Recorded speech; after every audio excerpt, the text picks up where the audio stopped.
Queridos amigos, ¿cómo están? Una vez más, el Instituto Nacional de Desarrollo Jurídico agradece su presencia en el programa Más que Leyes, Educando la Conciencia. Como siempre, queridos, estamos desde acá de Nebraska 153, estas conferencias magistrales que el día de hoy nos ocupan, y hoy hablamos de la responsabilidad civil médica. El doctor Benito Juan Rodríguez Flores es quien nos va a llevar de la mano en un tema apasionante que ya muchos de los que nos siguen conocerán, porque martes a martes en Salud y Justicia, que ya nos tendrá que acompañar por ahí, doctor. Sí, claro, si me invitan con mucho gusto. Hemos hablado sobre este tema tan importante, tan interesante, que no solamente los abogados y los médicos deben conocer, sino el público en general. ¿Qué podemos esperar de una conferencia como la que tenemos el día de hoy? Gracias primero, bienvenido, doctor. Muchas gracias, gracias por la invitación a este instituto. ¿Qué se tiene que esperar de este tipo de conferencias? Un aporte, un nuevo conocimiento, una actualización en las tendencias de esta acción. No cerramos lo que viene siendo la escuela clásica de lo que es la responsabilidad civil, únicamente el daño, la afectación, el uso de material peligroso, no, irnos más allá, esa nueva tendencia que tenemos y la nueva tendencia que acaba de salir a partir del 27 de septiembre del colegiado en tercer circuito. Creo que sería muy importante analizar esos elementos en la forma como se va a hacer la distribución de la condena, y bueno, básicamente yo creo que esas conferencias tienen esa finalidad, actualizar y darle a conocer a la gente esa nueva tendencia. El derecho médico y el derecho sanitario no tan conocido por muchos abogados incluso, entonces también llevarse la mano estos diplomados, talleres y cursos que se están dando desde aquí de INADEC, ¿qué tanto ayudan a un abogado que lleve otro tipo de materia? Es totalmente de gran ayuda, porque necesariamente aquí podemos llegar a enseñar la forma correcta de cómo se tiene que hacer una demanda, los medios de prueba suficientes e idóneos que se tienen que aportar al proceso, la realización de los hechos, las cargas de la prueba, aquella reversión de carga. Y yo creo que aquí podemos manejar, podemos ofrecer con nuestra experiencia esa actualización que nosotros tenemos y que podemos llegar a transmitir a los abogados para efecto de que lleven de forma correcta un proceso judicial.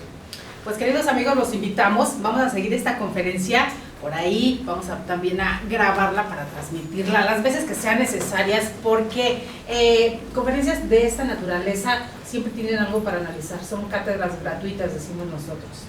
¿Así es, doctor? Exactamente. Entonces acompáñenos, regresamos al final.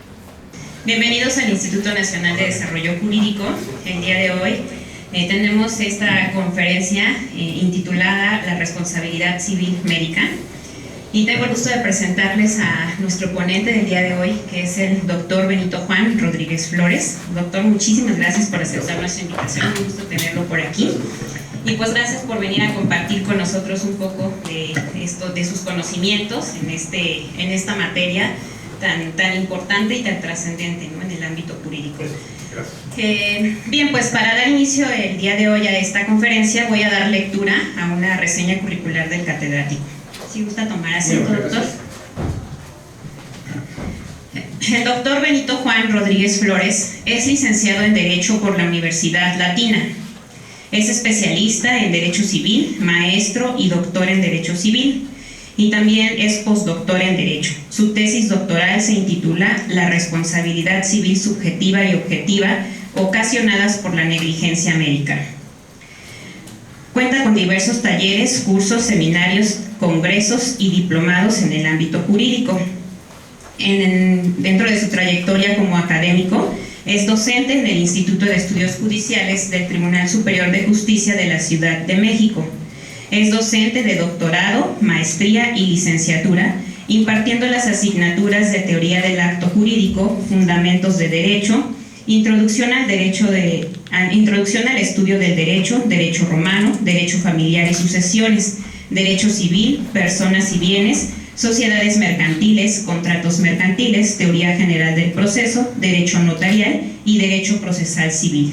Es conferencista universitario en tópicos de daño moral ocasionado en las redes sociales y responsabilidad civil subjetiva. En el ámbito laboral, ha sido abogado en los bufetes de Buen S.C., Dávalos Horta y Asociados S.C.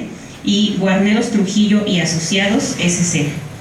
Ha sido abogado postulante y dentro del Poder Judicial de la Ciudad de México ha sido pasante de Derecho, secretario proyectista y secretario conciliador en diversos juzgados y salas, ambas en materia civil.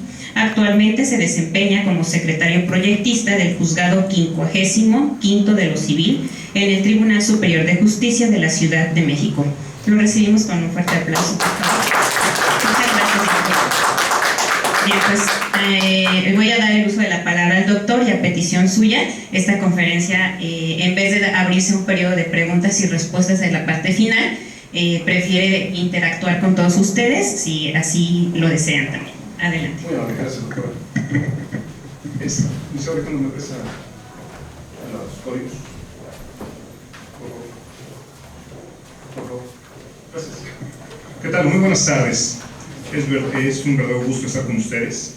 Agradezco infinitamente a esta institución que me permita ese canal de comunicación para efectos de poder comunicar con ustedes este tópico que a mí se me hace muy interesante.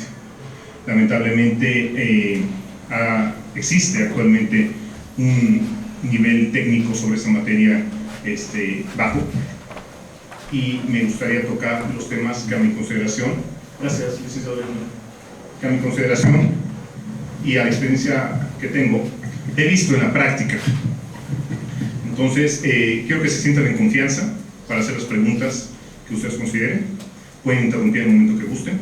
Lo que me interesa es que no se vayan aquí con dudas o que sean las menores, ¿ok?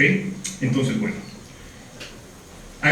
todos son abogados para saber el nivel de tema que tengo que manejar. ¿Usted no? Yo soy médico. Médico, perfecto. ¿Los demás todos son abogados? Sí. Correcto, perfecto. Ok, vamos a iniciar. Hace 7 años,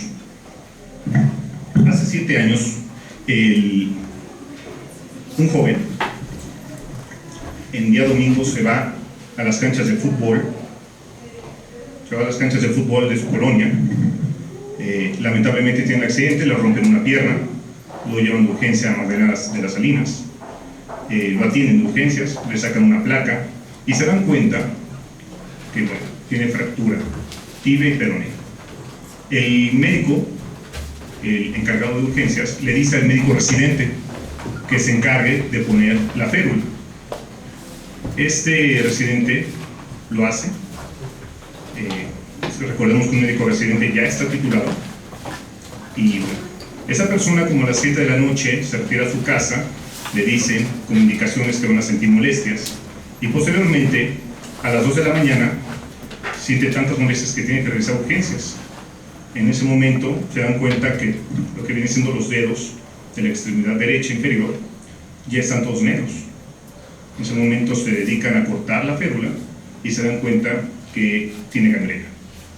¿Qué fue lo que sucedió? El residente apretó mucho lo que viene siendo la venda, el yeso, y obviamente con la inflamación de la fractura, pues obviamente se dio ese incidente. Segundo caso, hay un traslado de órganos, donación de órganos de Monterrey a la Ciudad de México. Lamentablemente el transporte aéreo tarda. Cuando llega aquí a la Ciudad de México se recibe, llega a la zona de hospitales, y en la zona de hospitales, en el momento previamente de poder realizar esa operación de órganos, el médico encargado tenía dos posibilidades por el tiempo: una, cumplir con el protocolo, o dos, cumplir con lo que viene siendo la operación. El médico tiene dos situaciones que tomar en cuenta. Una, si cumple con el protocolo, los órganos ya no serían viables para poder operar. Si no lo hace, violentaría, por lo tanto, el protocolo. Ese médico, en atención a sus principios, decide realizar la operación. Afortunadamente, fue un éxito. Fue el caso de que el médico encargado le costó el trabajo y se fue al reclusorio. ¿Okay? Y tercer caso, Oaxaca, IMSS, realizan una operación, una simple cesárea. La doctora que estaba encargada de realizar esa operación le dice al residente que únicamente se encargue de cortar el cordón umbilical y proceda a realizar todo el procedimiento. El residente lo hace, pero en el momento en que realiza el corte del cordón umbilical, de alguna forma realiza un corte en el miembro del menor y se lo corta. ¿Okay? En ese sentido, señores, esos tres casos que les acabo de mencionar y que los tengo bien documentados, la pregunta que les hago a ustedes: ¿consideran ustedes que es responsabilidad civil médica o que deriva de actos médicos, mala praxis médica? ¿Qué opinan? Porque el punto preocupante desde mi punto de vista es esa parte técnica que a veces no tenemos para dilucidar cuáles son los actos derivados de mala praxis y cuáles no lo son. Lamentablemente, muchos de los abogados, como saben que es una acción de la cual se cobra muy bien, cualquier situación donde los médicos cometen un error ya es materia de demanda. ¿Sí? Entonces, lamentablemente se ha llegado al absurdo de que curiosamente en sus soluciones alternativas del conflicto se llega al convenio. ¿Por qué? Porque muchas veces se busca dinero únicamente.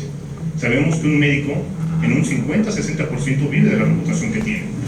Bajo esa tesitura no les conviene que se haga un escándalo. Previamente, aunque no sean responsables, previamente quizá de llegar a la CONAMED, en ese momento presentan un diálogo con la parte afectada y llegan a un arreglo, a pesar de que no tengan responsabilidad. Entonces reitero la pregunta, estimados abogados y asistentes a esta conferencia, ¿consideran ustedes que eso es negligencia médica? ¿Demandarían ustedes por negligencia médica? ¿O simplemente no se dan los tópicos de la negligencia médica? Mi estimado, ¿usted qué considera? Si hay una responsabilidad profesional. Sí existe, Sí. ¿correcto? Tanto del presidente como del titular. Ajá. Y de la institución, si es pública, por supuesto que hay responsabilidad civil y responsabilidad penal por haber ocasionado lesiones. Entonces, definitivamente usted, si le toca asesorar a la familia de esas personas, usted sí realizaría la demanda. Sí, ¿qué pediría? Bueno, aquí no hay reparación de daño, porque realmente el daño ya es permanente. ¿Correcto? En determinado momento se tendría que poner una sanción penal. Ok, indemnizatoria con este tipo de acción. Ok, bajo esta tesitura, estimados abogados, desde mi punto de vista, no hay responsabilidad civil, no la hay, y en 2 casos fueron sancionados, pero una de las posibles doctrinas que estoy tratando de abordar con ese estudio doctoral es que fuera de la negligencia médica y fuera de la responsabilidad civil hospitalaria, creo que el Estado es responsable directamente del mal funcionamiento que tienen tanto los hospitales como los médicos, derivado no del suministro de situaciones de medicamentos y demás, sino se debe básicamente a las políticas públicas. Ejemplo, en el caso del joven residente, ¿saben ustedes que según una norma oficial publicada en el 2012, ellos tienen guardias 3 veces por semana de 24 horas? Y si terminando su guardia cae en día hábil, tienen que cumplir con su turno matutino. El turno matutino, incluyendo las horas extras, perdón, la jornada laboral, viene siendo de 36 horas. ¿Quién aguanta 36 horas? Difícilmente. ¿Sí? Segundo caso de Magdalena de las Salinas. ¿Qué es lo que sucede con este médico? Cuando se hace la investigación, se dan cuenta que este médico tenía 19 horas encargado de urgencias. Por lo tanto, si se toma en cuenta cuántos casos existían en el momento del ingreso de urgencias, donde había gente con proyectil de arma de fuego y incidencias mucho más graves, este médico optó por solamente decirle al residente qué hacer, pero no vigiló. Solamente había 2 encargados de urgencias y está acreditado que tenía 25 ingresos en ese momento, todos de urgencias. Entonces, él tomó la consideración de ¿qué? De dar un apoyo a las demás personas y fue sancionado por esa cuestión. ¿Ok? Hay un caso muy importante que está sucediendo actualmente, que a mi consideración no es materia de responsabilidad civil del médico, quizá hospitalaria, más allá del Estado, quizá. ¿Cuál es?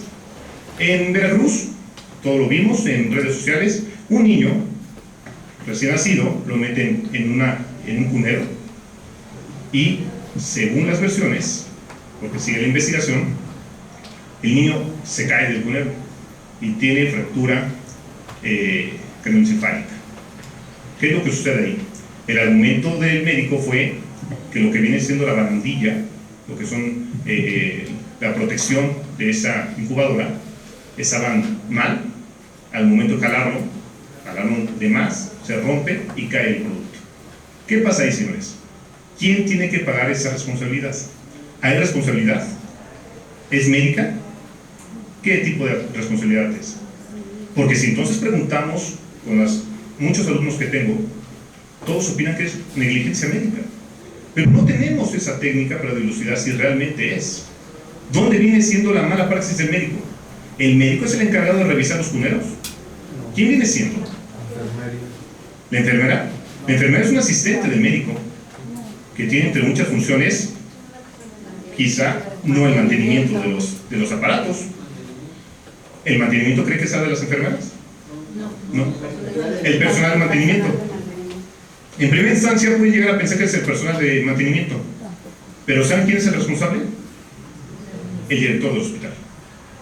Porque según el reglamento de la Ley General de Salud en relación a sus prestaciones de servicios, el director del hospital es el responsable de cuidar el mantenimiento de todos los bienes inmuebles que se encuentren en ese hospital. Entonces, de primera instancia todos demandarían al médico encargado, pero no es así, ¿ok? Ni siquiera tendría una responsabilidad solidaria, de ninguna forma, de ninguna forma. Entonces vemos aquí casos tan importantes que en estas situaciones este médico, el responsable del área de cuneros, está suspendido, hasta en tanto no se acabe la investigación.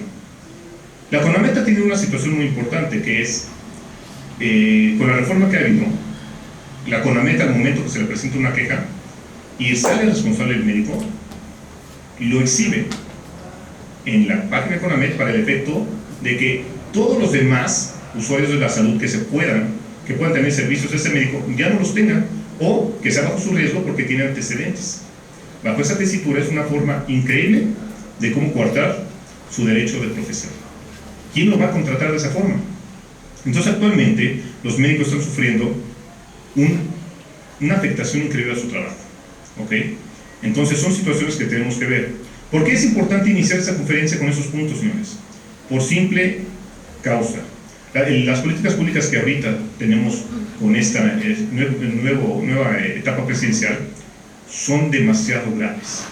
Si nosotros nos seguimos yendo bajo esa tesitura de que todo es demandar responsabilidad civil, automáticamente nos vamos a inundar de demandas. Tenemos unos problemas tan graves de cuestión hospitalaria y cuestión de protocolos. No hay suministro de medicamentos. El propio presidente indica que los médicos tienen que cubrir esos medicamentos. ¿De qué forma, entonces, si una persona con cáncer llega a fallecer, a quién le va a reclamar? ¿Al Estado? Claro que no. ¿Es responsabilidad patrimonial del Estado? Claro que no. Porque si ustedes se dan cuenta de la ley del 2004 y 2008, 2004 la nacional y 2008 la del Distrito Federal, en ningún momento señala que el Estado será responsable por la falta de suministros.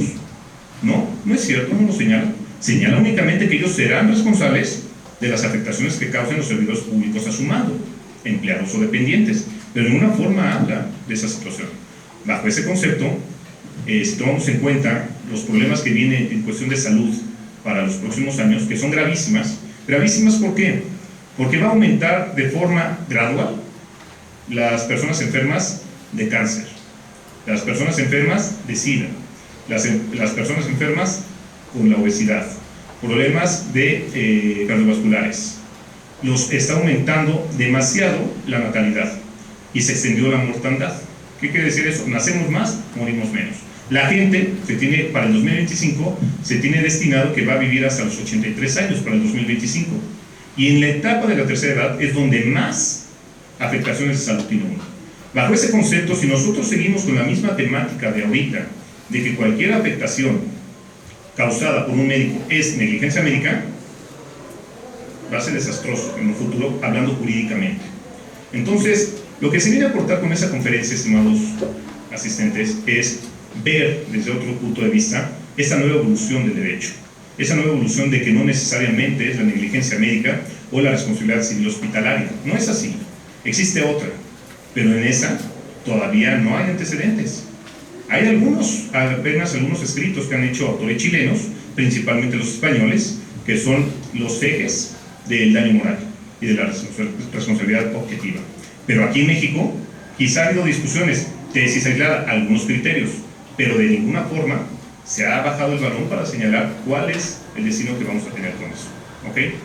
Entonces, en ese sentido, establecido ya esta nueva teoría que espero poder concluirla quizá el otro año, en la cual estoy trabajando con un grupo de médicos y con el Instituto de Investigaciones Jurídicas de la UNAM, para efecto de diseñar esa nueva teoría, en donde el Estado tiene que ser responsable. Entonces, fuera de eso, una vez ya establecidos esos puntos, me es necesario platicarles a ustedes de la experiencia que he tenido realizando proyectos de sentencia respecto de la responsabilidad civil objetiva, los errores más comunes que se cometen, ¿sí? La nueva tendencia que se tiene en la forma de condenar y en la forma de realizar las demandas. Lo voy a explicar muy superficialmente porque el tiempo concedido para esta conferencia es mínimo.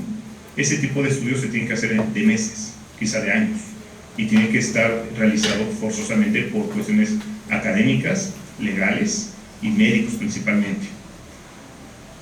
¿Cuáles son los errores más importantes que se ven? 1. No saben hacer una correcta subsunción ¿de qué? De acto con hecho. ¿Qué quiere decir eso? La norma se compone de condicionantes, según García Maínez en su estudio de introducción al estudio del derecho. El problema más importante de eso, señores, es que cuando ustedes realizan la revisión de un acto operatorio, un acto quirúrgico, se dan cuenta que hay una posible responsabilidad. Es cierto, no voy a alegar esa cuestión. Pero ¿qué es lo que sucede? Cuando al momento ustedes quieren plasmar una demanda, no saben realizar la correcta distribución de acciones. Todas las cuestiones que realizan los médicos son realizadas en sentido positivo. ¿Qué quiere decir eso? Que son realizadas a través de acciones, no de omisiones, de acciones. Por lo tanto, ustedes deben señalar quiénes participaron en ese momento en el acto y después realizar una correcta demanda. ¿Para qué hacer? Es curioso porque se preocupan tanto por el fondo del asunto, se preocupan tanto por la cuestión de medios probatorios, se preocupan tanto por la forma de realizar la demanda, que se abstienen de forma categórica de saber realizar cargas probatorias. Y eso es increíble, porque recuerden que las cargas probatorias ustedes las aceptan a través de los hechos de su demanda, y los hechos de la demanda son materia de prueba. Por lo tanto, si su demanda viene mal hecha, automáticamente ningún medio de prueba les va a ayudar. ¿Qué elemento tenemos que tomar en cuenta? En primer lugar, ¿quiénes participaron? Tenemos un acto. ¿Quiénes participan en ese acto? ¿En qué carácter participan en ese acto? ¿Qué conductas o actividades va a realizar cada uno de ellos? ¿Okay? Posteriormente, hay que identificar claramente cuál fue la afectación y, si es posible, establecer correctamente quién pudo haber provocado esa afectación. A veces de primera instancia no se sabe, porque como es un trabajo colegiado, es muy difícil que se sepa. Pero entonces vamos a manejar un acto solidario, un acto grupal. ¿Qué es el acto grupal? Intervinieron tales médicos, tal personal, tales enfermeros, y fue uno de ellos el que cometió esa mala praxis. Serán los medios de prueba quien justifique. ¿Okay? Es increíble que donde más atoran, una vez analizados esos puntos, y esos puntos es de García Maínez, introducción al estudio del derecho, análisis de condicionantes, análisis del caso. Para que ustedes puedan realmente utilizar a García Maínez en relación al 1915, que nos habla, 1913, que nos habla de la responsabilidad civil objetiva, es necesario analizar el caso. Distribuimos conductas y posteriormente realizamos la demanda.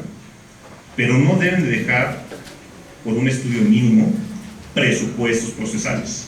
Los presupuestos procesales son los elementos más importantes que vamos a tener, porque recuerdo que esos presupuestos procesales son los que me van a dar sustento para mi proceso. De nada va a servir que yo inicie un proceso de tal forma si no voy a tener presupuestos procesales correctos. Y los presupuestos procesales yo les he llamado, en la forma como yo realizo mis clases, les he llamado cascada procesal. Cascada procesal porque necesariamente necesito acreditar desde el primero hasta el último, inicio de arriba para abajo. Y eso es muy importante, Porque si uno de esos elementos de cascada procesal o presupuesto procesal, que no es otra cosa más que teoría del proceso de Cipriano Gómez Lara, todo es presupuestos procesales, me va a llevar automáticamente al no estudio de la acción principal. Por lo tanto, ni siquiera voy a resolver, absolver o condenar. No, simplemente quizá deje salvo los derechos, si bien me van, y si no, declaré improcedente la acción. No por estudio de los elementos de acción, sino por presupuestos procesales. ¿Cuáles son esos presupuestos procesales que nunca tienen que olvidar? Uno, el derecho objetivo. El derecho objetivo es la ley. Es increíble que a esas alturas, a pesar de tantos años que tienen las legislaciones, no sepan qué legislación es aplicable. Todavía, año 2019, encontramos, quizá no en el juzgado, pero sí en otros juzgados que me hacen favor de avisarme, demandas todavía contra hospitales públicos. Entonces es increíble porque sabemos muy bien que los hospitales públicos de carácter federal, ¿quién conoce? El Tribunal de Justicia Administrativa. ¿Sí? Y los locales, el Tribunal de lo Contencioso Administrativo. Ellos conocen, en atención a esa legislación, esas demandas. Aún así, la gente lo sigue presentando con nosotros. ¿Qué asuntos conocemos nosotros? ¿Qué legislación es aplicable? Básico. Los asuntos de hospitales privados, básicamente. Son los que vamos a conocer nosotros en primera instancia. Por lo tanto, la legislación aplicable será el Código Civil por lo que hace a figuras sustantivas y procedimental por lo que hace el Código de Procedimientos Civiles. El Código Civil se va a complementar, obviamente, con la Ley General de Salud, con sus reglamentos, la Constitución, tanto nacional como local, y en algunos casos, dependiendo de la situación, vamos a manejar tratados internacionales. ¿Por qué algunos tratados internacionales? Por una simple y sencilla razón. Porque ya todo está tan diseñado en las legislaciones que es poco lo que nosotros podemos abordar de los tratados internacionales. Pero habrá casos que sí. Una vez que nosotros tenemos conocimiento de esas legislaciones, nos vamos con el derecho subjetivo. ¿Quién tiene la facultad de instar un órgano jurisdiccional al que se le va a conocer como agente activo? ¿Y quién tiene la obligación de reparar ese daño? Que según García Maínez se le llama sujeto pasivo. Tenemos que tener la identificación, porque automáticamente esa identificación de sujetos, quienes intervienen en un acto jurídico, nos dan automáticamente un elemento, que es el tercer presupuesto procesal, que se llama interés. Si ustedes se dan cuenta, en todas las legislaciones procesales, el primer artículo del capítulo 1, que se llama de las acciones, inicia con el artículo de interés. Ustedes no pueden demandar si no es la parte interesada o la persona que representa a la parte interesada, y en segundo lugar, no pueden demandar de alguna persona que no haya intervenido en el acto jurídico y que por ende tenga esa obligación de reparar ese daño. A ese elemento se le llama interés jurídico. En nuestra legislación sabemos que tenemos tres elementos, tres tipos de interés: el simple, el jurídico y el del artículo 5 de la ley de amparo, que se me olvida, el legítimo. Gracias, doctora. Tenemos tres tipos. Nosotros para ese proceso vamos a instar, en atención a la naturaleza del acto, siempre el interés. Entonces, ubiquen correctamente quiénes son los médicos que participaron en el acto. Si en determinado momento ustedes no saben quiénes participaron y quiénes provocaron la lesión, pueden demandar a todos. Y en la atención de la defensa de cada uno de ellos, estaremos, quizá, si lo hacen valer, una falta de legitimación o una falta de interés. Pero que sean ellos quienes salgan de este proceso, no ustedes los saquen. Porque si no va a ser más complicado tenerlos que traer y tener posiblemente que ampliar la litis. ¿Okay? Una vez que nosotros ya tenemos ese interés, nos vamos al cuarto elemento, que va de la mano siempre. ¿Cuál es? El litis consorcio. Una vez que yo sé muy bien quiénes son, entonces, ¿quiénes están legitimados para instar? Tanto pasiva como activa, tanto en la causa como en el proceso. ¿Ok? Porque puede ser también que en algunas partes, algunas situaciones, demanden ustedes la responsabilidad hospitalaria. Por lo tanto, será necesario que demanden quien tenga representación adecuada de ese hospital. Una vez que nosotros ya tenemos esa legitimación importante, nos vamos al siguiente elemento. Quizá una litispendencia. Quizá. ¿Difícilmente se da? Sí, pero hay veces que no.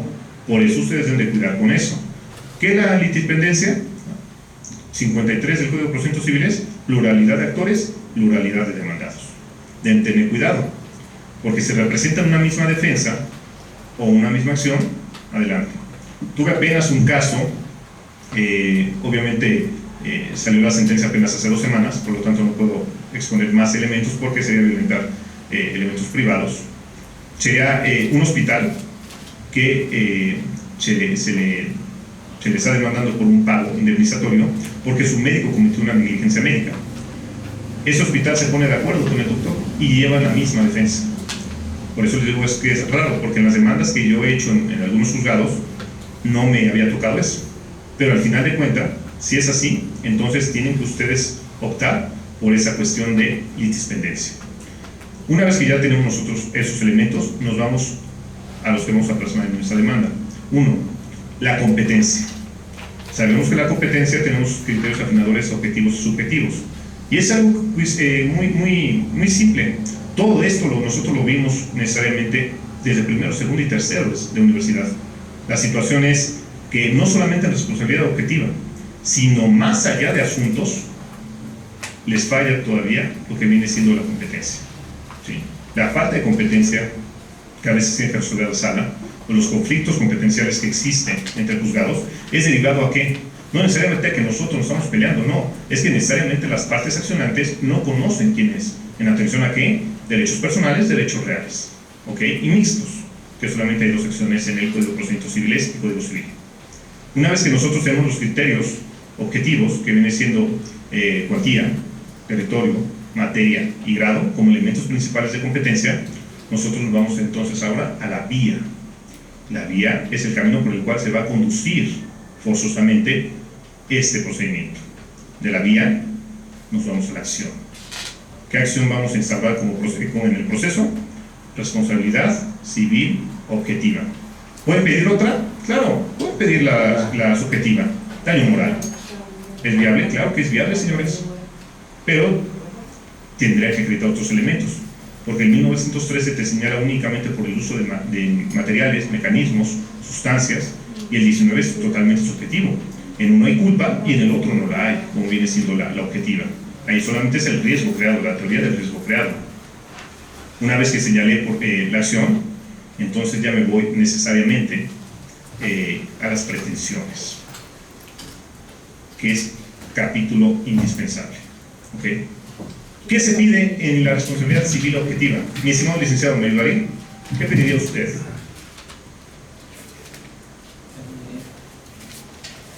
Por lo que a nuestro derecho convenga, lo que estemos solicitando, lo que hayamos sido objeto de agravio, por ejemplo. Pero pediría reparación económica ¿sobre qué concepto? Recordemos que la acción de responsabilidad civil es indemnizatoria. Se tiene o se pretende llegar a la situación antes de la lesión. Por lo tanto, como esa situación ya causó una afectación irreversible al órgano, al cuerpo humano, forzosamente tendríamos que repararlo económicamente. ¿Qué concepto se pide en la responsabilidad civil? Váleme, por favor. Daño material. El daño material. Daño punitivo, daño moral, el restablecimiento de los gastos, hay una palabra, de ¿sí? Los gastos generados, y daños y perjuicios. Daños y perjuicios. Perfecto. No gastos y costas. Perdón. Sí. Sí, en 1908 y 2109 del Código Civil que nos habla de daños y perjuicios, y se me hizo muy extremista, pero claro, pero falta una situación que quizá yo recomendaría que la pidieran. No es muy difícil que se las concedan, pero técnicamente se puede hablar de eso. Mándeme. Bueno, yo he visto alguna vez que una persona pidió que se le condenara, en este caso a la parte responsable, que en cualquier momento que la ciencia, la tecnología creara una manera de solucionar ese problema, ellos se encargaran de repararlo de nuevo a través de estos avances, pero que prometieron que si en un futuro llegaba a aparecer esta situación, increíblemente se las concedieron en ese momento. Es increíble, porque son hechos futuros inciertos. Y una materia de convenio no se puede tomar eso porque es incierto, ¿sí? Aparte, ¿a quién le corresponde la búsqueda de esa tecnología? al afectado o sería al obligado, porque él es el que tiene que resarcir el daño. Entonces, al final de cuentas están hablando de que cuando aparezca, pero ¿quién va a hacer la gestión? ¿En qué forma se va a cuantificar o se va a tabular la forma de aplicación de esa prestación? No se señala. Por lo tanto, al momento de ejecutar un convenio y la situación que no fue pactada, no se puede ejecutar. Entonces, sí, yo sí veo algunas cuestiones en ese sentido. Todo lo que nos había dicho en nuestro previo asistente es muy cierto, ¿eh?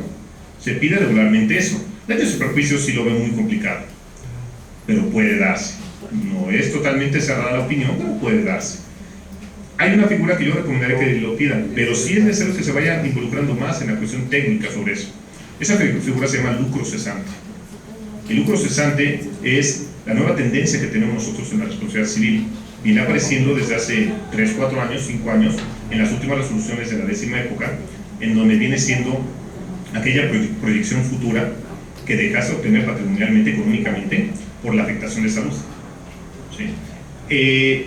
A mí me ha tocado hacer muchos de daño moral, varios de daño moral, importantes, pero no, cuando me piden lucro cesante, no lo señalo por una situación. Una, no está contemplado necesariamente en nuestro ordenamiento. Solamente viene en unas resoluciones de la Corte Interamericana de Derechos Humanos que actualmente en la 10ª época se acaba de determinar que son vinculantes. En ese momento podríamos jalar ese estudio que se hace. La cuestión vinculantes de las resoluciones de la Corte Interamericana de Derechos Humanos, te dice la Corte, tráelas, aplícalas, pero en atención al caso, no necesariamente si tu país intervino en la pugna, porque recordemos que es país contra particular, no necesariamente. Tú realiza, extrae esa información de cualquier resolución de cualquier país, porque lo que importa es el estudio que se hace. Entonces, esa proyección es muy técnica, pero sí necesariamente sería muy importante que nosotros viéramos esa posibilidad de encuadrar conductas futuras en atención a la proyección que tenía esa persona con los elementos circunstanciales que tenemos actualmente. ¿Es complicado? Sí, pero para eso estamos en esa conferencia, ¿verdad? Y vamos a estar preparándonos para ese efecto.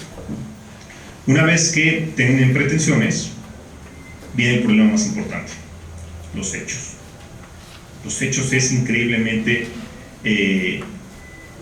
difícil de creer que no tienen esa técnica para realizar. En los hechos ustedes asumen indirectamente cargas probatorias que no les corresponden. Ojo, si van por la parte actora, tienen un poquito más de oportunidad, porque recordemos que en responsabilidad civil objetiva hay reversión de la carga, y a ustedes, según la Corte, no les pueden solicitar pruebas que acrediten hechos positivos, porque caeríamos en un análisis de prueba diabólica. ¿Por qué? Porque el principio de prueba se le aplica a la persona que tenga más oportunidad de tener acceso a la prueba, y en este caso no son ustedes, y a la naturaleza de la responsabilidad civil, que basta con que ustedes señalen un hecho dañoso derivado de un acto médico y sea la parte demandada quien tenga que realizar las gestiones necesarias para acreditar que su actuación fue diligente, y por lo tanto la consecuencia sería justificar que lo que viene siendo la responsabilidad no es así, derivado a la culpa que tuvo la parte actora. Eso es básicamente la litis que van a tener ustedes. ¿Sí? Pero aquí ven en los hechos, recordemos el 281, principio probatorio, el que afirma está obligado a probar. ¿Sí? Tenemos el artículo 282 en su fracción primera: los hechos negativos solamente se prueban cuando viene implícita una afirmación. Y 284, lo único que es materia de prueba son los hechos. Bajo esa tesitura tenemos necesariamente que la fuerza, el sustento primordial de una demanda son los hechos, porque de ahí va a determinar las pruebas. Yo les recomiendo que antes de realizar narrativa de hechos, exposición argumentativa, vean qué pruebas tienen ustedes, forzosamente, porque la técnica que se tiene actualmente para elaborar demandas es al contrario: narro mis hechos y después mis pruebas, y después tenemos el problema que no son suficientes, carecen de idoneidad, son impertinentes, inconducentes, insuficientes, o en su concatenación no arribamos a un valor probatorio pleno. Bajo ese concepto, señores, es importante, y mi recomendación va en el sentido, previamente a realizar exposición argumentativa, realicen forzosamente análisis de pruebas, y en atención a análisis de prueba, vean necesariamente sus hechos. En ese punto es importante indicarles, en materia de salud, es importante que estén acompañados de un médico. ¿Sí? Es cierto, las cuestiones técnicas, la causa petendi que nosotros como abogados vamos a señalar, es cierto, la vamos a sacar nosotros, pero es importante que el médico nos vaya diciendo la viabilidad de los actos médicos, porque nosotros los desconocemos. Podremos conocer normas oficiales, guías médicas, códigos, pero no necesariamente conocemos el funcionamiento de los actos o realización de los actos médicos que se realizan quizá en una sala de operaciones o en urgencias. Entonces, mi recomendación es trabajen junto con un médico para que expliquen la forma adecuada y ustedes solamente van a narrar los hechos. Voy a exponer un caso, fue el último que hice hace casi 6 meses, si no me equivoco, respecto de un asunto de responsabilidad civil objetiva. Y vamos a ir trabajando, si el tiempo me lo permite, la forma de realizar esos elementos, y si todavía nos podemos extender un poquito más, los medios de prueba que pueden ser conducentes para acreditar las afirmaciones. Ese caso es el siguiente. Un señor trabajaba en venta de agua, garrafones, y de tanto cargar garrafón se lastima la espalda. Va a su clínica. En la clínica le dicen, ¿sabes qué? Quizá tienes dolor, vete a hacer unos análisis, lo mandan al hospital del IMSS, y en el hospital del IMSS le hacen una radiografía. Entra a urgencia, le hacen radiografía y le dicen, no te preocupes, no pasa nada, es una simple molestia muscular de tanto peso que cargas de garrafones. Perfecto, vete a tu casa. Y le dan, ¿qué medicamento le dan? Paracetamol, ¿no? Y parece que fue diclofenaco para desinflamar y paracetamol para el dolor, algo así. Una vez llegado ese momento, regresa 4, 5, 6 horas después. No se me quita el dolor y ya tengo hinchazón. No, otra vez radiografía, ¿no? Y no tiene nada. Así sucedieron 3 veces. En la tercera ocasión, esa persona opta por irse a clínica privada. Y en la clínica privada le detecta una situación de columna. Le dicen, ¿sabes qué? Está gravísima tu situación, tienes que operarte.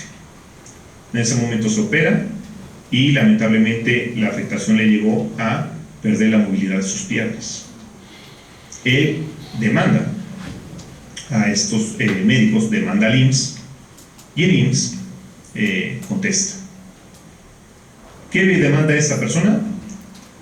Una cuestión indemnizatoria, y entramos a un punto de lucro cesante.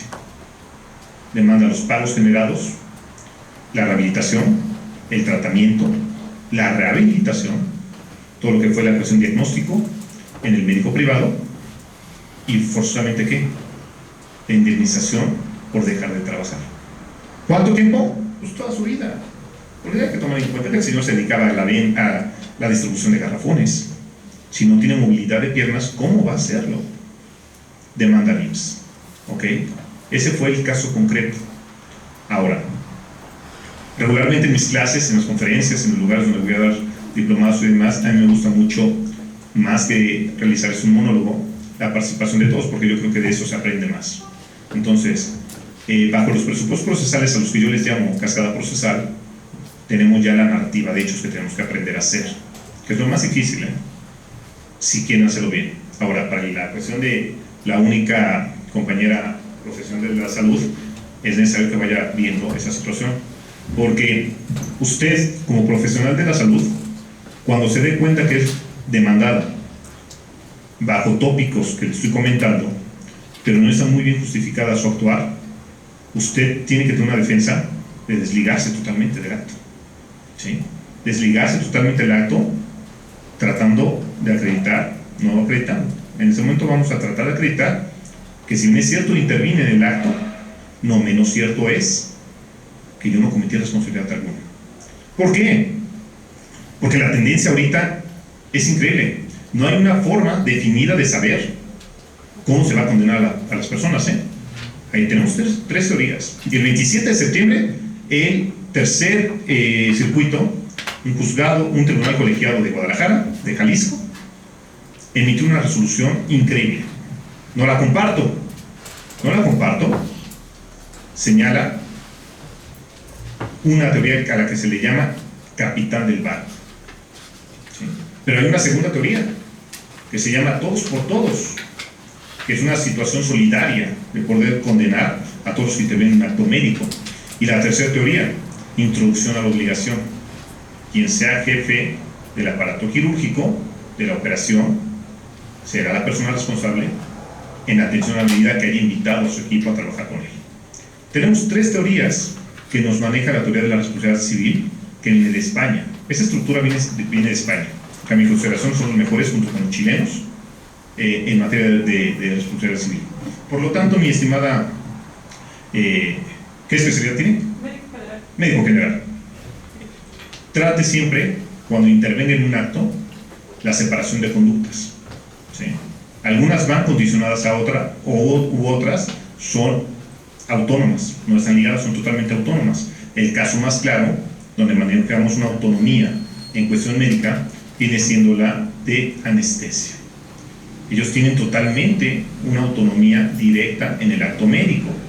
Bajo este concepto, será muy fácil determinar si la afectación fue a consecuencia del suministro de ese relajante del sistema nervioso central o no lo fue, ¿ok? Pero hay actos que van más allá, como vienen siendo los actos que cometen las enfermeras en el primer acto médico. Entonces, el caso que les acabo de comentar, hay intervención de muchas personas, de muchas, quizá, ¿verdad?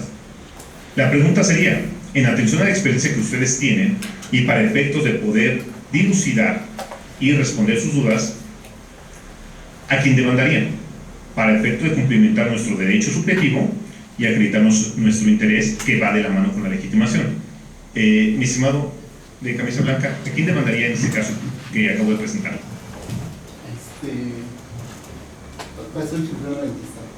Perfecto, entonces ya tenemos dos personas de la salud. Ok, mi estimado de café, ¿me harías favor de darme tu opinión? Más bien tengo una duda. La que quieras. En cuestión, por ejemplo, de lo que dijo de Magdalena de las Salinas y todo, sí. Ahí los médicos, en específico, ellos cuando van a hacer una cirugía, antes de, siempre hacen firmar al familiar una responsiva. ¿De consentimiento informado? Exactamente. Correcto. ¿Para qué? Para que, por si llega a pasar algo, sí. Y así le dicen al familiar, ¿no? Por si llega a perecer, esta es la circunstancia de su paciente, claro. O en su defecto involucran más cosas, la edad, en determinado momento el grado de enfermedad que tiene, por el cual se le va a intervenir quirúrgicamente, ¿no? Sí. Entonces, en este caso, ¿cómo se podría demandar a esta persona en dado caso que no fuese satisfactoria la operación? El consentimiento informado, ajá. Porque viene directamente en una norma oficial y en la Ley General de Salud, tiene tres supuestos, Tiene tres supuestos el consentimiento informado. Lo primero que debemos de tomar en cuenta el consentimiento informado, que a pesar de que el paciente, que no se llama paciente, usuario de la salud, el usuario de la salud, o en su caso el representante, porque el primero no puede estar disponible, firme el consentimiento informado, eso no excluye de la responsabilidad al médico, no lo excluye. ¿Qué es lo que sucede? El consentimiento informado se tiene que dar de tres supuestos. Si solamente es un tratamiento, un procedimiento quirúrgico, el consentimiento informado lo tiene que firmar, tiene que haber consentimiento expreso, mediante la firma, de los riesgos que tiene ese procedimiento y las ventajas que tiene, para que tenga conocimiento. Ojo, si esas situaciones causan un daño, se analiza de todas maneras, a pesar del consentimiento informado. Esa firma del consentimiento informado se tiene que realizar por la persona, por el usuario de salud o por su representante. Tenemos una segunda que viene siendo cuando se opera órganos. Cuando se opera órganos, se tiene que explicar y forzosamente tiene que existir el consentimiento y tiene que estar por 2 testigos. Tiene que estar firmado por el médico, tiene que estar firmado por el usuario de la salud o por su representante y por 2 médicos, porque nos estamos metiendo en una cuestión orgánica. Y tercer elemento, cuando es una situación definitiva, ¿cuál puede ser? Una cuestión quizá de operación en la cual se va a hacer un procedimiento anticonceptivo a la mujer definitivo. Ahí el procedimiento, aunado a lo que ya dije, tiene que tener un elemento más. Tiene que estar dado a través de varias sesiones de consejería. Para consejería. La consejería lo da directamente al hospital para efecto de informar si es viable, que esté consciente la persona de que esa operación va a ser definitiva. Entonces, el consentimiento informado, cuando viene siendo esa cuestión, ejemplo, la cuestión de anticoncepción definitiva, permanente, no se puede tomar únicamente con la firma en el momento. Se tiene que acreditar que ese consentimiento informado se expresó previas consultas de consejería, explicando necesariamente los alcances o los riesgos que va a tener esa decisión. Si en estos tipos de consentimiento informado no se hace de la forma en atención a la naturaleza del acto médico, la Corte ha dicho, no se tiene por hecho y caemos en responsabilidad médica. ¿Sí me explicó? ¿En tu experiencia se hace así? No. Es que hay un punto muy importante, doctora, que eso es materia de mi análisis doctrinal. Aquí entre nosotros lo voy a platicar. ¿Cuál es? La propuesta de que las normas oficiales, ustedes las leen, todas las normas oficiales obligan a las personas que están sometidas a dicho acto médico. Ejemplo, la cuestión de los residentes obliga únicamente a los residentes y al lugar de residencia. Pero cuando tú la quieres aplicar en un proceso judicial, te dicen que no. ¿Por qué? Porque las normas oficiales no son vinculantes. Entonces, bajo esa tesitura, estas cuestiones que acabo de exponer son únicamente vinculantes para las personas que están en el acto médico, pero no en materia jurisdiccional. Por eso hasta ahorita no se dan. Si ustedes se dan cuenta, y si ustedes, estoy seguro que tienen experiencia sobre estas situaciones, se van a dar cuenta, señores, de que todas las personas que demandan responsabilidad objetiva, nunca, o mejor dicho, en un 80% que me ha tocado, nunca meten normas sociales. Se van a los supuestos. Hay daño, causa, nexo. Lo dijo la pericial y es todo lo que hago. ¿Y qué hace el tribunal? Sí, se acreditó el daño, el uso del mecanismo riesgoso, 1913, checamos de legitimación, si hay dependencia, si son patrón, trabajador, checamos todo eso, se condena. No.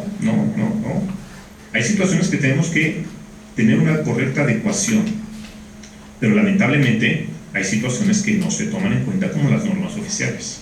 Entonces, cuando un médico esté presente en eso, tiene que tomar en cuenta esa cuestión, pero no solamente obligatoria para el acto médico, tiene que prepararse y capacitarse para lo que venga en el proceso judicial.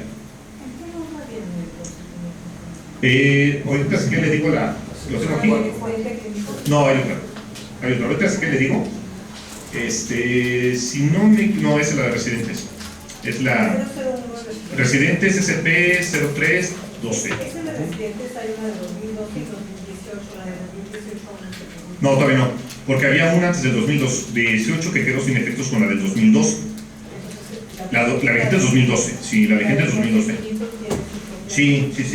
Y si gusta, ahorita les digo cuál es. Además, les digo el criterio, también para que lo tengan, porque el criterio se basa en la norma oficial. ¿Okay? Independientemente, viene en la Ley General de Salud, independientemente, viene en la Ley General de Salud. ¿Y en qué nivel nos toca, ¿no? El nivel de las leyes de tratados internacionales, constitución? ¿En qué nivel Es cuestión federal. Está abajo de legislación federal y está por encima de la local. ¿Por qué? Porque las emite el máximo órgano de materia de salud, las normas oficiales, y toman en cuenta muchas opiniones académicas y de hospitales. Entonces, pero tiene carácter federal. Aunque no son vinculantes, No son. Legalmente ofrecidos, pero sí son de alguna manera sí te presionan, o sea, hay algo interno que te presiona a seguir con ¿no? Sí, pero solamente para el acto médico, porque es curioso, en todos los casos que me ha tocado resolver, y donde algunas personas me han hecho el favor de darme copias de otros juzgados, no meten norma oficial, porque al final de cuentas lo único que quiero acreditar es la afectación a la salud, no la violación al procedimiento. No lo meten. Al final de cuentas, ¿qué me interesa saber? Lo plasman de esa forma, de forma indirecta. ¿Qué interés tengo en saber si se violentó el consentimiento informado? Si al final de cuentas, como sucedió, tengo dos ojos, tengo uno malo, tengo uno sano, y me quitan, en lugar del malo, me quitan el sano. ¿Interesaría como tal meter una norma oficial que por su naturaleza no es vinculante? No, quiero acreditar el daño, ¿sí? El uso del mecanismo peligroso, que por su naturaleza puede ser peligroso, el daño, y el nexo, el uso con el daño, me causó esa afectación. Entonces se condena bajo esa tesitura. Por eso, desde mi punto de vista, algo que estoy pugnando es que las normas oficiales tienen que ser obligatorias. Tienen que ser obligatorias para nosotros, como Poder Judicial, para el efecto de ¿qué? De que rijan situaciones jurídicas y no solamente médicas, porque nos van a dar a nosotros un estándar. Si se dan cuenta, fuera de la situación legislativa que hace el Poder Judicial, ¿por qué? Porque muchas de las cosas no son opiniones las que dice la Corte, está legislando. Es un exceso de situaciones que hace la Corte, porque está haciendo nuevas tendencias y nuevas figuras jurídicas que no ven en la Ley General de Salud. ¿Sí? Si ustedes buscan, en la Ley General de Salud no aparece, hasta donde sé, no aparece la palabra negligencia médica, pero sí aparece en la Corte. Entonces son figuras jurídicas que como tal no vienen. Bajo ese concepto, yo creo que hay que estar o establecer correctamente esa estructura jurídica que nos dé suficiencia para resolver. Pero no hay que resolver solamente con la afectación al médico, porque yo estoy cansado de ver todo eso. Estoy cansado de que sea una forma de negocio para las personas. Antes de retomar el asunto que les dije de la persona que distribuía garrafones, les quiero comentar un asunto que en mi consideración he visto varios, pero el último que se había publicado la semana pasada se trata de un señor, Mazatlán, tiene dolor en el pecho, yo creo que lo vieron todos en noticias, va al hospital, va a una clínica de Mazatlán, y supuestamente después de todo aparece muerto en las escaleras del hospital. ¿Qué es lo que dice la esposa? Que el joven, el señor, sube las escaleras, pero no le dejaron entrar, no le dieron acceso al hospital. Y por el dolor del pecho lo que hace el joven, o el señor, irse a un hospital privado, pero le da el infarto y muere en las escaleras. Solamente hay un testigo. Ese testigo dice que no, que el señor ni siquiera pudo subir, que el esfuerzo que hizo por subir provocó directamente el infarto. Y la señora está demandando ¿a quién? Al hospital y al jefe de urgencias. Entonces, bajo esa tesitura vemos que, como en muchos casos, actualmente se está buscando una cuestión económica. Cuando ustedes reciban o lleguen a recibir clientes en materia de responsabilidad de negligencia médica, la primera y segunda pregunta después de la entrevista, ¿cuál es? ¿Cuánto nos van a pagar? ¿O cuánto puedo llegar a cobrar? Ya si quedó mal el familiar o ya murió, pasa a segundo término. Lo que primero me interesa, ¿qué sería? ¿Cuánto voy a cobrar? Bajo esa tesitura, y como los abogados cobran por porcentaje de lo que se llega a recuperar, en ese sentido que tenemos, señores, tenemos una comunidad indirecta, no, de forma directa, de sacar beneficio económico únicamente, sin importar la situación correcta del médico. Llegan al órgano jurisdiccional y ¿qué pasa? Si hay un daño y si las pruebas son conducentes, tengo por condeno al médico. No, no es así. Hay que buscar más allá. Entonces, en Estados Unidos, por ejemplo, no pasa eso. En Estados Unidos ha habido casos que los médicos, cuando ven que son muy riesgosos, ya no dan atención. ¿Por qué? Porque vienen las demandas y allá es muy penado eso. ¿Okay? Aquí se trató de llevar a cabo también esas situaciones. de establecer una seguridad para los médicos. Un segundito. ¿A través de qué? De los seguros profesionales. Señores, hasta ahorita yo he conocido 4 seguros y los 4 seguros están en demanda de ordinario mercantil. ¿Por qué? Porque no se cumplen los seguros. Por el riesgo, la eventualidad, no se cumple. Y los médicos, una vez que ya cometieron el acto y que piden, bueno, ¿sabes qué? Si lo cometí, ¿paga? No hay adecuación. No hay adecuación. Y no pagan los seguros.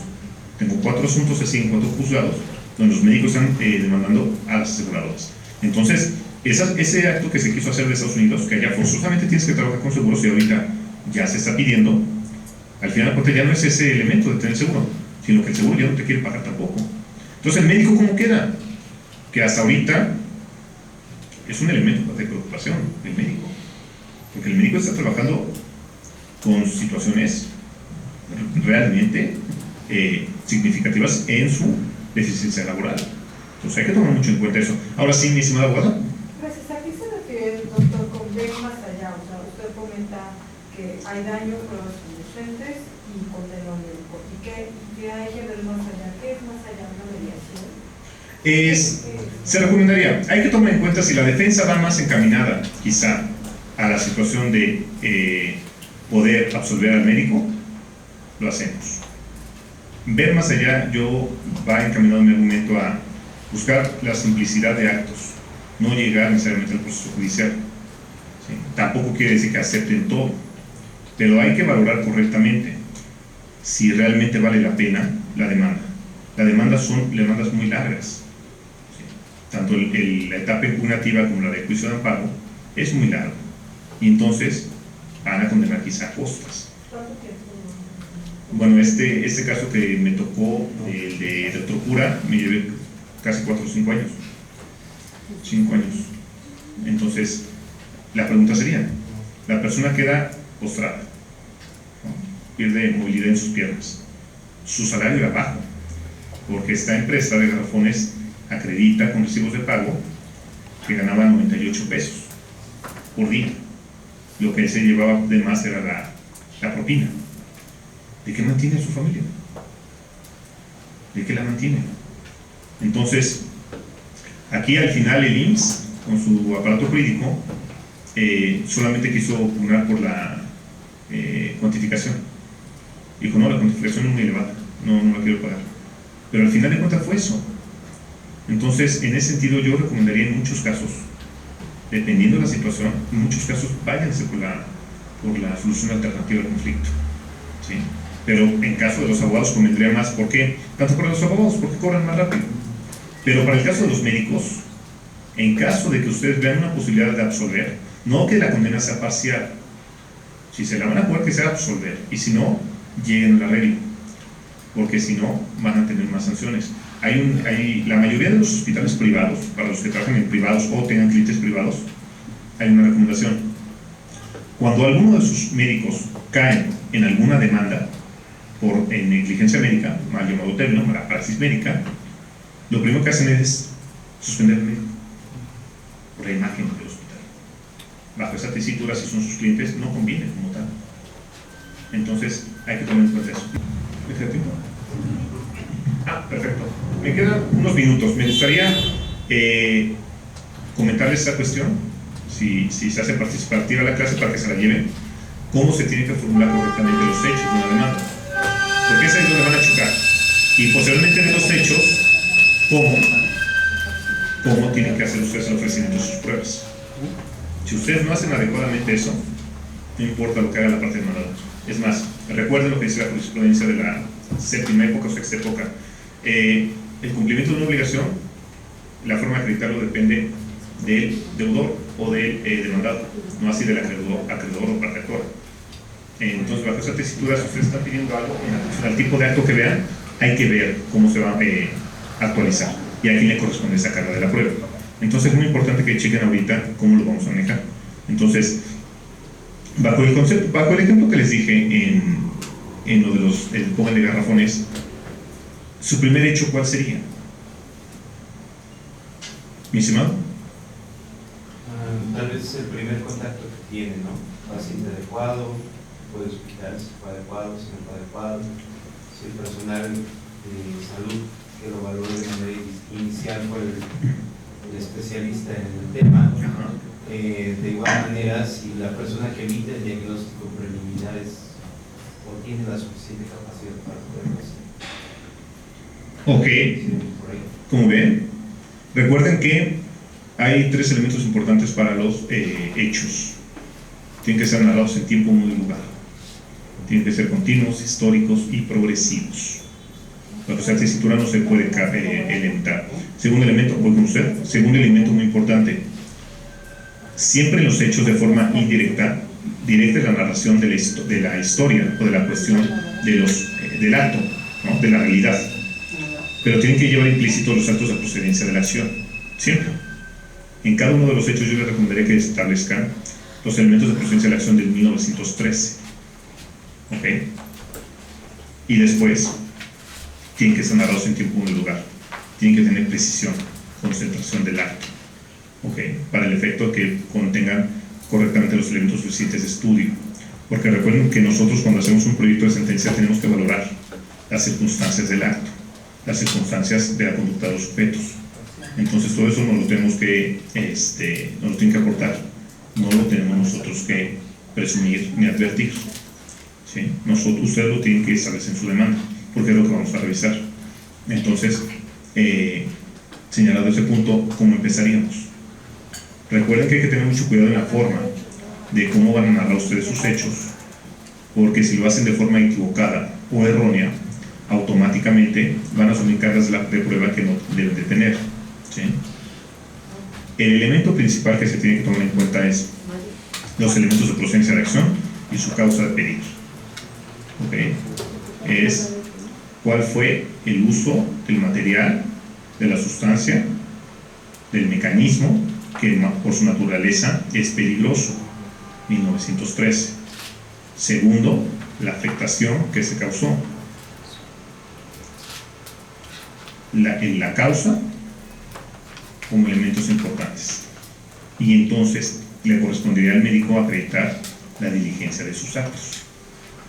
¿Ok? Si se dan cuenta, básicamente con los elementos son 4 en total.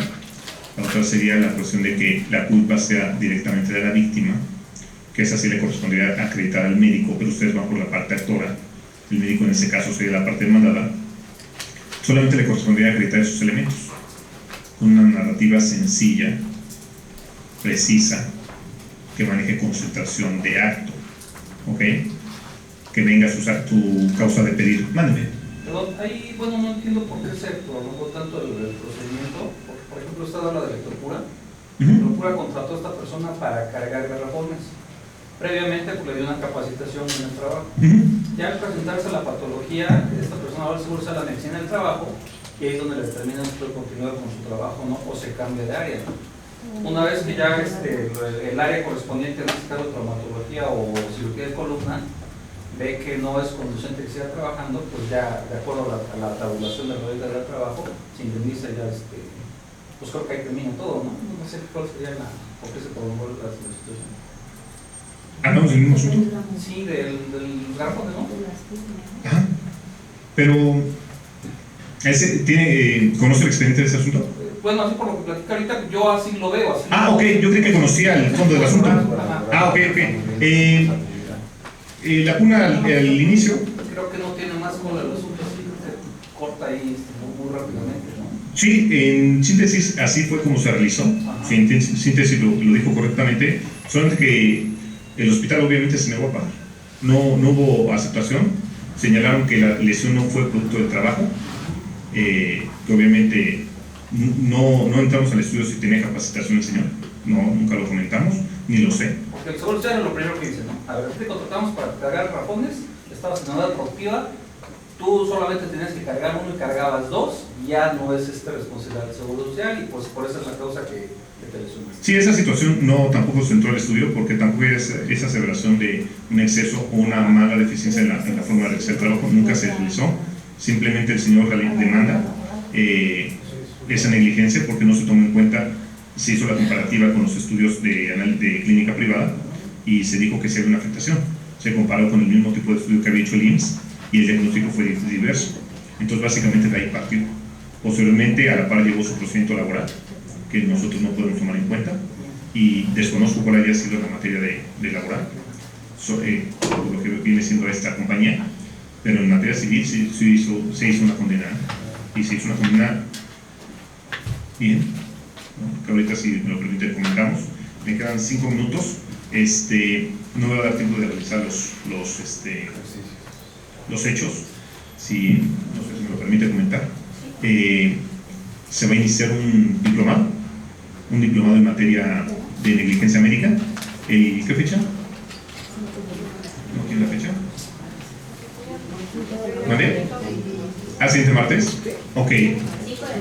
5 de noviembre. Entonces, los que les interese, ahí quizá podamos tener un poquito más de tiempo para analizar los hechos, hacer mucha práctica sobre esos elementos, esa distribución de actos, de cargas, de fundamento, y poder controvertir algunas situaciones que están pasando en la tendencia. La forma de cuantificar, 2 elementos, la forma en cómo, a quién se va a condenar. Chequen esta resolución publicada en el semanario de la Suprema Corte el 27 de septiembre, porque nos da una pauta que no comparto en lo más mínimo, porque aplican la teoría del caso del capitán del barco. Quiere decir que si uno de sus dependientes, algunos de los que intervienen en el acto, comete una negligencia médica, el único que tiene que pagar es el jefe de su vigía. Es una cuestión, es tesis de la 10ª época del tercer circuito. Cheque la publicación del 27 de septiembre, y aplican la teoría del capitán del barco. Capitán del barco. Es más, si checan otra tesis que es dictada por ese mismo circuito, nos señala 3 tipos de criterios que manejan la responsabilidad civil: capitán del barco, todos por todos, y introducción a la obligación. Todos por todos quiere decir que si no es factible identificar quién cometió la mala praxis en un acto, vamos a suponer un acto quirúrgico, todos pagan por igual. Hablamos de obligación solidaria. Si hablamos de la otra, introducción del barco, que es la que más propone, introducción de la obligación, quiere decir que la persona que haya invitado a esa persona que cometió la mala praxis, por el simple hecho de haber invitado a su equipo, es responsable de la negligencia que él cometa. ¿Okay? Y en el otro no. En el otro, capitán del barco quiere decir que el que cometa la responsabilidad, la mala praxis, él tiene que pagar. La segunda es más criticable, la de todos por todos, porque si al final de cuentas no se pudo identificar quién cometió la mala praxis y se hace una condena de todos, habría queja por las personas que solamente estuvieron como asistentes, las enfermeras. ¿Cómo van a tener la misma responsabilidad de una enfermedad que el de anestesia? Entonces esa es muy criticable esa teoría. Siempre se están quedando con la tercera, introducción a la obligación. Pero esa situación, señores, no hay doctrina todavía. No hay aceptada aquí, todavía no lo hay. No hay tesis. La que les acabo de comentar es criterio jurisprudencial, apenas, de la 10ª época. Entonces todavía no tenemos una crítica por parte de médicos, de academia, ni siquiera del Poder Judicial, para establecer cuál es la teoría correcta. Esa evolución hay que estudiarla, hay que analizarla. Mándeme, por favor. ¿Qué opina de la objeción de conciencia que está teniendo ahorita en los medios de comunicación de Nuevo León, que están diciendo que creo yo que es para el aborto, pero los medios de comunicación no están diciendo que los médicos van a poder rechazar atender a la comunidad homosexual, de todas. ¿Qué opinas? No, totalmente fuera de toda lógica, ¿no? O sea, sí es correcto que se van a poner manifestar y no, lo que pasa es que entonces estaríamos ante una violación de derechos humanos, ¿no? Derecho de igualdad, artículo 1. Ahora, si nosotros atendemos, en caso de Nuevo León, vamos a atender el artículo 4 y hablar de un principio de igualdad, porque dice todos los mexicanos. ¿Sí? Las políticas públicas a través de sus programas sociales y asistenciales que hace el gobierno tienen que ser para todos los mexicanos. Si nosotros nos damos cuenta en la Constitución de la Ciudad de México, su artículo 9, punto D, señala igualdad. No se tiene que hacer discriminación para ninguna persona que esté en la Ciudad de México. Bajo esa tesitura, en una cuestión subjetiva, por una situación de orientación sexual, no puede haber esa situación de no dar o dar un servicio médico. No sé la objeción de conciencia, no sé lo que, pero 10 bis. Entonces, pero definitivamente el que la aplique violentaría derechos humanos. Entonces, directamente sería un amparo, que no habría forma de sacar ese problema.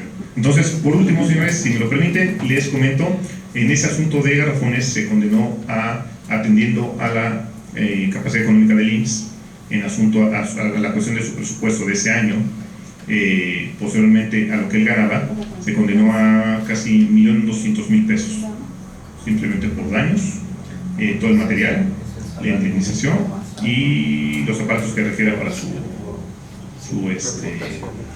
transporte. Entonces básicamente así se concluyó y se entró por esa cuestión. Pero es un estudio muy simple, a pesar de que sí se analizan pruebas, es una situación muy simple. ¿Por qué? Porque solamente atendemos esos daños y creo que la evolución de la responsabilidad civil objetiva tiene que ir más allá. Entonces, como abogados, los invito a que se informen, a que estudien y practiquen más esa cuestión, porque la evolución de la responsabilidad civil es muy importante. Les agradezco la atención, señores.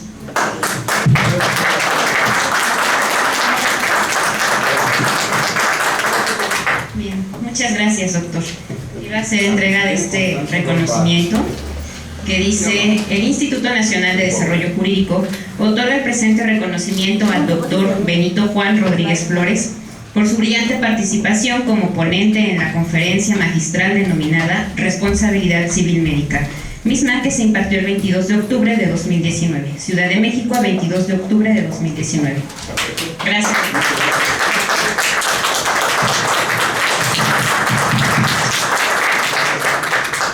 Gracias a todos por su asistencia. Quienes solicitaron constancia de asistencia a esta conferencia, si nos hacen favor de esperar 10 minutitos para que las firme el doctor, se las entregamos en la parte de abajo con mis compañeras de recepción. Muy buenas noches a todos. Pues aquí seguimos, queridos amigos. ¿Qué les pareció? Una conferencia impresionante, vital, aprender de los que saben. De repente nos hemos dado cuenta, hemos hablado sobre muchos tópicos muy interesantes, sobre todo enfocados hacia los abogados, decíamos, pero el público en general, ¿qué debiera conocer también sobre el derecho médico, sobre la responsabilidad civil? La gente de a pie, tenemos que saber sobre el consentimiento informado. Hemos hablado sobre este tema muchas veces en el programa, pero pareciera que en muchos hospitales, en muchos lados, se da un solo machote para que todos actúen sobre él. Debemos saber que para cada situación en específico, cada operación, incluso una que sea en el momento, se tiene que hacer, se tiene que llevar a cabo de cierta manera. ¿Cuáles serían los elementos que lleva? Sí, un consentimiento informado es básicamente la manifestación, la autorización por parte del usuario de salud para el tratamiento diagnóstico que se vaya a realizar. Entonces, es importante que los médicos no solamente se dejen llevar por el machote, el documento que se les entregue de forma directa en los hospitales donde ellos están trabajando. Creo que sería muy importante entrar a un análisis del clausulado, la forma como está realizada, porque la misma Corte ha señalado en sus criterios jurisprudenciales, cuáles son los elementos. Ante el caso que sea un tratamiento, qué elementos tiene que llevar; ante el caso de que sea una operación, otros elementos. Si son, la misma Corte lo señala como ejemplo, un método anticonceptivo definitivo, se tiene que señalar actos por parte de consejería. Entonces son muchas situaciones que si usted se maneja únicamente, o las personas que se vayan a someter a un acto médico no saben y firman, y los médicos aún así también firman y autorizan, bajo esa tesitura estaremos hablando de una responsabilidad del médico, simplemente por haber hecho alguna situación que su hospital le señaló. Entonces creo que sería muy importante que tanto los particulares como los médicos tengan conocimiento de este acto, de esta figura tan importante que viene siendo el consentimiento informado. Aquí algo interesante, porque yo ya que le preguntaban hace un momento sobre esta figura, pareciera que sirve para proteger todo, y no es así, al contrario, pero también depende de la sagacidad del abogado quien lleve el juicio. ¿Cómo saber, cómo identificar cuándo es responsabilidad objetiva, cuándo es subjetiva y cómo llevar un caso como tal? Porque decíamos, derecho sanitario y derecho médico no cualquiera lo sabe llevar, entonces hasta dónde la víctima o el cliente en este caso se pudiera ver perjudicado si no hay esta expertise por parte del abogado. Sí, claro. Básicamente la diferencia viene siendo que dentro de la teoría de la responsabilidad civil, el daño subjetivo viene siendo una cuestión interna, donde viene una cuestión subjetiva, donde hay elementos de culpa o negligencia, y en el caso de la objetiva no lo hay. Ahí solamente se tiene que analizar si se utilizó una sustancia, un mecanismo o un aparato que por su naturaleza es peligroso. Bajo esa tesitura sería el elemento primordial, sustancial, de la diferencia de estos dos daños, que nos va a generar una responsabilidad civil subjetiva como objetiva. Entonces es muy importante que tanto la doctrina como la práctica un abogado conozca. De por sí, esta materia de medicina legal es complicada porque abarca muchas legislaciones. Entonces, si nosotros nos quedamos lentos en el aprendizaje doctrinal y en la práctica, y en las nuevas tendencias y criterios de la Corte, creo que sería muy en perjuicio de la gente. Entonces sería muy importante que los abogados tomaran cursos, se prepararan y se pudiera unificar quizá criterios hasta para poder establecer defensas correctas. Nos hablaba también del criterio jurisprudencial en el tercer circuito, muy mencionado, y este tema también lo tocamos un poco en el programa hace tiempo. Entonces, hablando sobre esta situación, donde nos hablan de capitán del barco, de toda esta situación, cuando sucede algo como esto y pareciera que pasa por encima de los derechos de alguien más, se tiene que legislar, como decía en un comienzo, al respecto, porque hay muchas situaciones que parece que no cuadran y los criterios de la Corte a veces se tergiversan, ¿no? Sí, claro. Mucho. Se recomienda necesariamente que se tiene que hacer un debate sobre esa situación. La apertura que hizo en ese nuevo criterio, en esa nueva teoría que hizo el segundo tribunal colegiado, si no me equivoco, del tercer circuito del estado de Jalisco, da una apertura en lo que vienen siendo las personas que tienen que ser condenadas. En ese caso utilizó la teoría del capitán del barco, situación que yo no considero que sea oportuna. Tan es así que hay un nuevo criterio jurisprudencial que señala que no, que tiene que ser introducción de la obligación. Creo que es un poquito más aplicable al caso, pero sí es muy necesario que se haga un debate, que intervengan académicos, que intervengan abogados, que intervenga el sector de profesionales de la salud, y muy importante que nos rija la Corte respecto de cuál viene siendo el destino sobre estos tipos de criterios. Pero aún con la introducción de la obligación también se difieren los criterios ahí, sí. Como que ahí dice, oye, muchas veces en los hospitales, sobre todo los hospitales privados, el médico va y contrata al hospital con todos los elementos, nada más llega a operar. Entonces, ¿cómo me voy a responsabilizar como tal, en este caso como capitán del barco, de quién invité a participar, cuando muchas veces los anestesistas, los anestesiólogos, muchas veces sucede que son quienes ocurren en mala praxis? Sí, necesariamente no es aplicable esa teoría para todos, pero estamos viendo la que menos perjuicio cause. Hay que ver los intereses de todos, y siento que el sector médico, desde mi punto de vista, en este momento se está viendo muy perjudicado con las nuevas tendencias. Entonces, creo que es momento adecuado de poder sentarnos, hacer un debate correcto y establecer la línea que se tiene que realizar para ese tipo de teorías, porque si no, va a causar perjuicio. El caso práctico que se dilucidó en el asunto que se publicó el 27 de septiembre es un caso gravísimo. Y aparte también de muchos años, ¿no? Sí, claro. De muchos años, que ahí también sería cuestión de análisis muy profundo. Sí, totalmente. Esa impartición de justicia tardó mucho. Fue un asunto complejo, largo, pero creo que los abogados lo hicieron bien. Yo, por lo mucho o poco que he estado viendo, creo que los abogados tuvieron buena intervención, pero sí creo que los criterios aplicados no fueron los atinados. Comentábamos con el licenciado Daniel Osvaldo sobre ese tema. Digo, oye, pero nunca mencionan a las víctimas indirectas.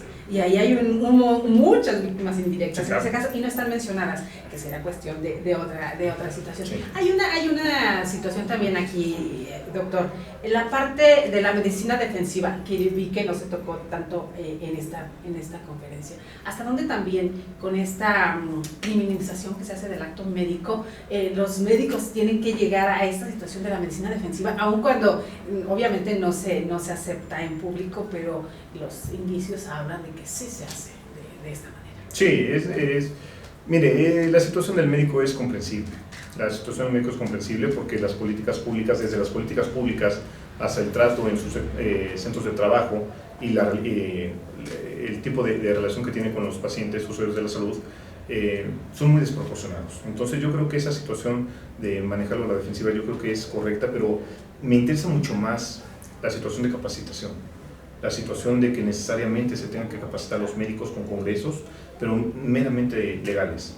Porque tengo conocimiento de muchos congresos que se les hace de su especialidad, pero nada que ver con esas situaciones. Entonces creo que sería una oportunidad muy grande el que con este tipo de conferencias nosotros podamos partir a poder transmitir conocimientos a los médicos para efectos de que ellos sepan cuáles son las atribuciones, deberes, derechos que tienen los actos médicos.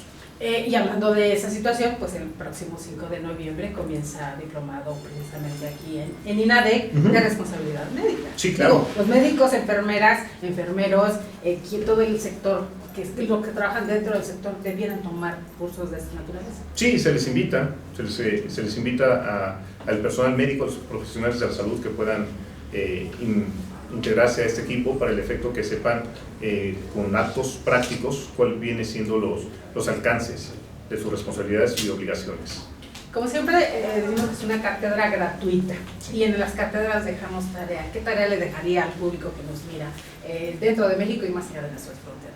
Les dejaría una actualización, se acerquen a buscar cursos, se acerquen a buscar talleres, se acerquen a lugares como INADEC, que permiten la transmisión de conocimientos médicos de un alto nivel, para el efecto que ustedes se puedan empapar de todos sus derechos y obligaciones. Recordemos que todos, absolutamente todos, sin distinción de ningún elemento, dinero, raza, color, sexo, estamos expensos de una negligencia médica, porque todos necesitamos esos actos médicos. Entonces es muy importante que ustedes estén actualizados y buscar lugares como este para poder integrarse como asistentes y poder tener conocimiento. Pues muchas gracias, doctor. Gracias por esta entrevista, gracias por la conferencia y vamos a esperar el video. Claro, con mucho gusto. Ahí estaremos presentes. Pues queridos amigos, muchas gracias. De verdad, ahí está la tarea. Cualquier cuestionamiento, cualquier aporte que quieran hacer, con todo el gusto del mundo es bien recibido y será canalizado si es directamente para el doctor. Agradecemos su presencia, como siempre. El Instituto Nacional de Desarrollo Jurídico les agradece su tiempo, les agradece sus aportes y los que hacemos el programa Más que Leyes, Educando la Conciencia, les damos las gracias. Soy Delia Linares, nos vemos pronto. Recuerden las conferencias gratuitas que se están dando desde Nebraska 153 los martes y los jueves a las 6 de la tarde. Por ahí las publicidades en www.inadec.edu.mx junto con toda la oferta educativa la pueden encontrar. Muchas gracias. Gracias. Un saludo.